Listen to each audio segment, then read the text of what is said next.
घी घी टाकलं. हा आता रवा रवा बारीक. बारीक. आता ते भाजणार. हे रवा भाजून घेते. हा हे रवा भाजला.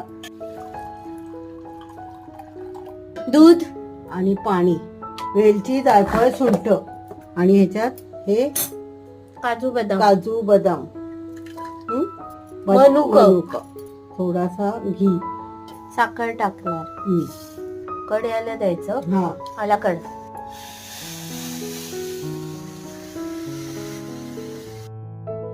आणि हे आता मिक्स करायचं. रसा जातात म्हटल्यावर त्याच्यावर घी जास्त येते. थोडा घी टाक. थोडस देवीला दाखवल्यानंतर मला द्या. हा हा लवकर दाखव. हा तेच असं मऊ मऊ वाला शिरा आवडतो मला म्हणून बोलतो. झाला शिरा झाला. शिरा दूध